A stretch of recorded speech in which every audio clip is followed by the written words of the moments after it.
The Skinwalker Who Haunts Me, from R. The year was 2008.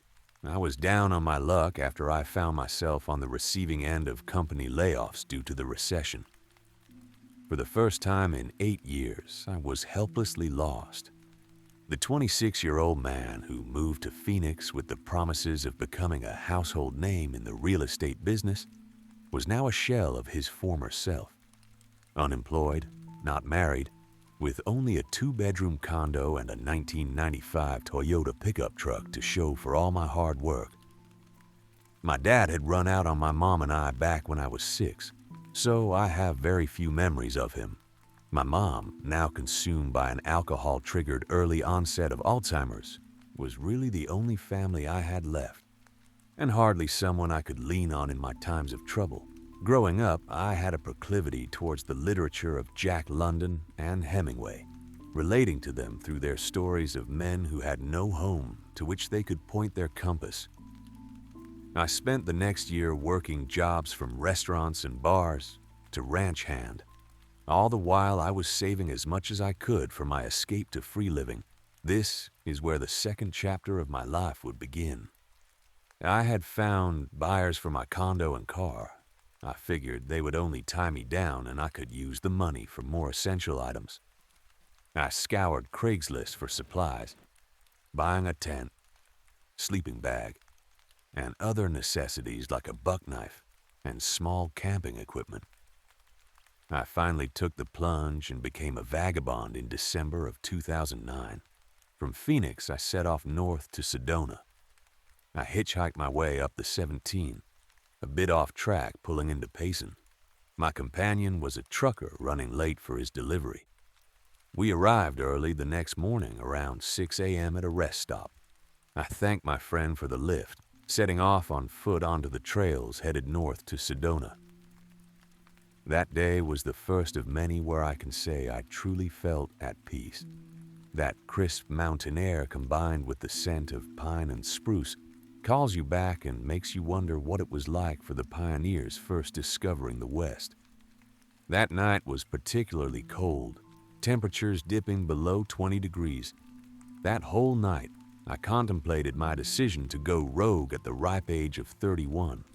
I also discovered that some things in the Arizona wilderness just don't make sense to people living in modern society.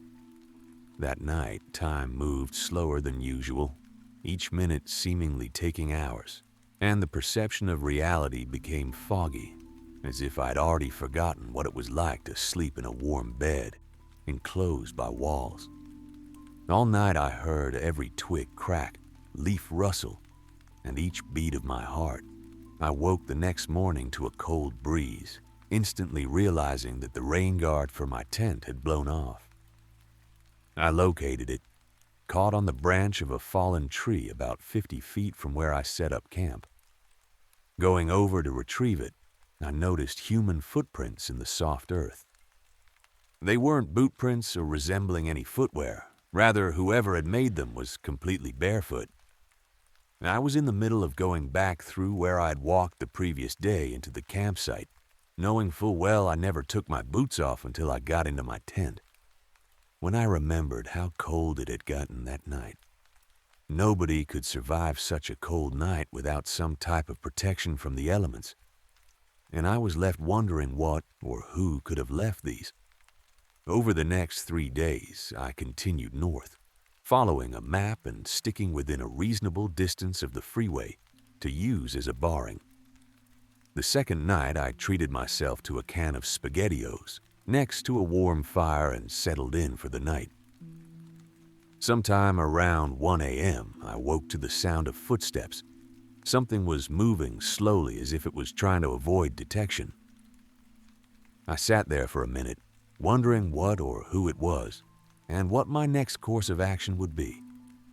I'd surely die without my shelter, food, and water. But every instinct was telling me to run. My fire was nearly dead, only glowing embers remaining. When I heard the sound of crackling logs and the glow of a roaring fire, I was paralyzed by fear, and after an hour of sitting there, dead quiet, found myself uncontrollably drifting off. The next morning, I found all my gear completely untouched with the fire still going. A calming wave came over me because I figured it was another weary traveler, less fortunate than I to have a tent and sleeping bag. That was, of course, until I noticed the footprints. They were the same distinct barefoot tracks I'd seen the previous day, 20 miles from where I'd been. I quickly packed up and left a can of beans in the hopes that whoever was following me would recognize the kind gesture and leave me unharmed. Making my way back to the road, I caught a lift to Sedona where I treated myself to some tacos and cheap beer. I splurged and bought a cheap motel room to take a shower and feel human again, if even only for a while. I spent the next month exploring the local wilderness and getting a better lay of the land, picking up valuable information from fellow vagabonds who were more experienced. One night, I woke to the same sound I had heard back in Payson. Checking the time, I felt my heart sink, realizing it was 1 a.m. This time, however, there was no tending to the fire or an unexplained comfort. I found myself wrapped up in my tent, being dragged across the cold, rocky ground. Whoever or whatever was dragging me had removed the stakes holding down my tent and had wrapped the material around me in such a way that made it difficult to move my arms. I knew I had to act quick, remembering something I'd read years ago about escaping from being tied up. I tensed and wiggled my arms enough to get some room to reach my knife in my pocket. From there, I was able to cut the material constricting my body and eventually plunging the knife through the bottom of the tent, allowing me to fall out of my future body bag.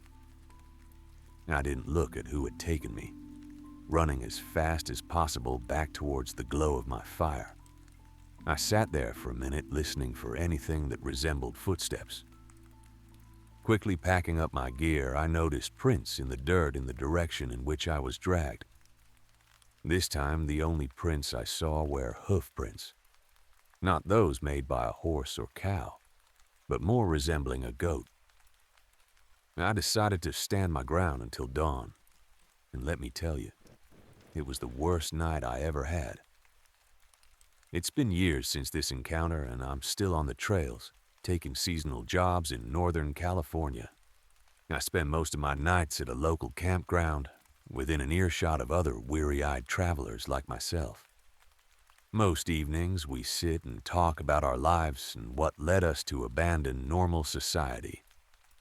I've gotten to know basically the whole community, and really appreciate having neighbors for the first time in a while. I'll be moving soon, though, because every morning surrounding my tent are the footprints of a barefoot person, and my fire always seems to still be lit. I'm not particularly superstitious, but whatever is following me seems to take the skin of a human walking barefoot. A true story from my childhood that made me believe in skinwalkers. From entertainer No. 5745. A lot of strange things happened to me when I was just a boy, but this was the weirdest. I was 11 at the time. It was past midnight, 12:30 a.m. to be exact. My parents were asleep, but my cousin, who was 18 at the time, was still up. I had to take out the trash, so I brought my dog Barry with me. He was mostly black with a few white spots, always alert and always by my side. The trash can was only a 30-second walk from the front door. I tossed the bag in, then turned around and called for Barry, but there was nothing. No footsteps, no tags jingling, just silence. I turned on my flashlight and looked around. He wasn't there. Confused, I started walking back toward the house. That's when I heard it, heavy, fast, pounding footsteps coming up behind me. I whipped around and saw something I'll never forget. Charging at me was something completely black, darker than the night around it, like it absorbed light itself. A massive black figure running straight at me. It wasn't a dog or a pig or a horse, but somehow it looked like all three. Its body was wrong, just wrong. its movement too fast, too heavy. It made no sound except for the thunder of its steps. No matter how fast I ran, it always felt like it was 2 steps behind me. This feeling of dread and fear instantly shot through me as I sprinted to the door. Heart racing, flung it open, and slammed it shut behind me. I sat there on the floor, gasping, trying to process what just happened. Then it hit me. Oh shoot, I left Barry outside. I start crying as I think of what that thing could have done to my innocent dog. I was scared to death, but I couldn't leave him out there. So I stood up, ready to go back out to find him, heart racing, until Barry came walking toward me from his kennel inside the house.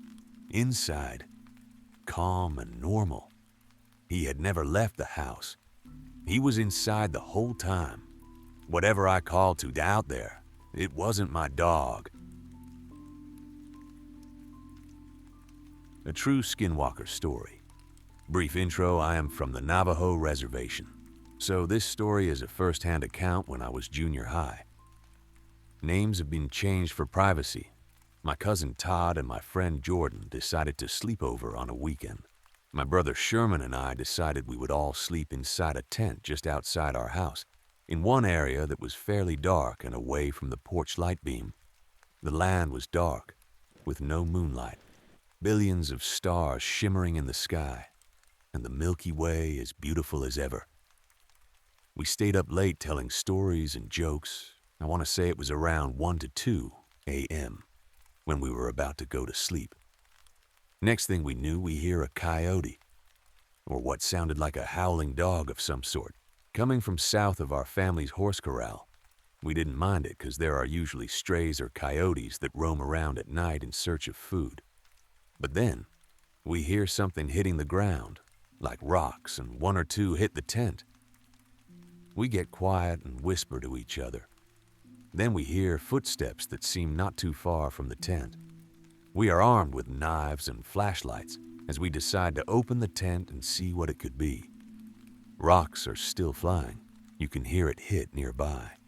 We shine our flashlights toward where we think the howling and footsteps came from. And in a split second, Cousin Todd sees something run left behind the horse corral and decides to run after it. Sherman follows Todd as Jordan and I decide to cut it off on the left of the corral. We see Todd running toward the cornfield fence line, which is about 30 to 40 yards left of the corral. We run toward him, and when we get near, we ask, "What happened? Did you see anything?" He answers, "No," and runs into the dark cornfield. Before we could yell, "Where are you going?" Todd and Sherman come from behind us. They ask us if we've seen anything because they lost whatever they were chasing. Jordan and I look at each other before we tell them what we saw. We headed back to the tent and went to sleep. We weren't bothered again that night. We all came to the conclusion that it was a Skinwalker that answered us. He wore the same color shirt as Todd and sounded just like him. They have the ability to shapeshift, not only into animals, but into other people. That was my first and last encounter. My friend was replaced by a Skinwalker from the Rod. About 15 years ago, my longtime childhood friend Josh and I decided we were going to go camping in September. We lived in California, so the weather was pretty good year-round. Josh and I were always getting into trouble for doing stupid things that we had no right to be doing, such as putting Mentos in Coke bottles behind the grocery store, skipping school to hang out by the river, going to the park late at night and yelling like coyotes, things like that. We were both 17 at the time, and only Josh had his license. Both of our parents were pretty protective, so there was no way they were going to let us go camping just by ourselves without any adult supervision. So we both lied to our parents and said we were going to stay the night at each other's houses. Josh picked me up from my house around 3 p.m., and we stopped at the grocery store to get a bunch of junk food for camping. After that, we waited for his dad to leave for work so we could sneak into his parents' garage and get the camping supplies. By the time we were done with all of this, we had gotten on the road about 4:30 p.m. The campsite was a fair distance away. Luckily, Josh had a tendency to speed, so he managed to get to the campgrounds around 6 p.m. When we arrived, we noticed that the entrance parking lot was pretty empty. In the vast space, there was just another car, as well as the park ranger's truck. We headed up to the front booth and asked the woman who was attending it which campsites were available. She let us know that out of about 60 sites, only one was taken, and it was at the other end of the park. Josh and I knew we were going to be loud and make a bunch of noise, so we decided to take the campsite on the opposite end. The way that this campground was set up was that you had to park your car at the entrance of the state park and then haul your camping gear to your campsite. We didn't bring a wagon, so we had to make a couple of trips to bring the tent, sleeping bags, our cooler, and groceries. To save time on the last trip to the car, I told Josh to start setting up the tent and that I would go back to the car to bring the last 2 bags of groceries and lock up the car. It was quite a ways away, about 10 minutes to get to the car and back. I was starting to think that picking a camping spot at the far end of the park was a dumb idea. The sun had already started to set when I was walking back. I kept hearing pine cones and small twigs fall from the trees, as well as the sounds of squirrels and chipmunks running through the bushes. It's funny that even in a state park, you feel as if at any moment you can be ambushed by a bear or a mountain lion. At least that is what I thought. I was pretty much on edge the whole way back to camp because of how dim the tall pine trees made the forest path. When I arrived, Josh was about halfway done setting up the tent and said I should probably start on the fire. Otherwise, we were going to have a rough time looking around camp.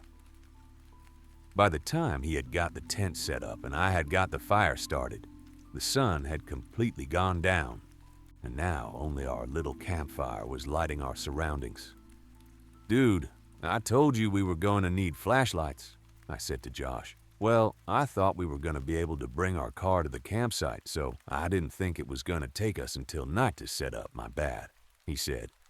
"We had enough firewood to last us the whole night with no problem. But we wanted to be very cautious with the amount of firewood we used, so it would last the whole night. Because of this, we decided we should probably eat dinner early so we wouldn't be hungry late in the night." I threw a couple of logs on the fire and broke out a package of hot dogs and buns from the cooler. "How many do you want?" I said to Josh. "Could you cook me 3? I'm going to go to the restroom, but I'll be right back," he said. "Yeah, sure, no problem. Do you want me to leave you out the mustard or ketchup?" "Just mustard is fine." Josh turned his flash on his phone and then started to walk towards the restrooms, which were located in the center of the park. As I put the hot dogs on the skewers, I watched Josh and his phone light fade off into the dark forest along with the sound of his footsteps. And then that feeling, that same uneasy feeling that there was a predator of the forest watching me, came to my head. I propped up the skewers on the picnic table and threw a couple of large dry logs on the fire so I would have some extra light in the area. The fire now crackled bright and healthy.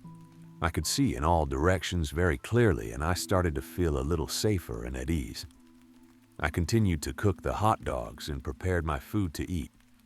I went to open YouTube on my phone so I could have some music or some video playing while I ate.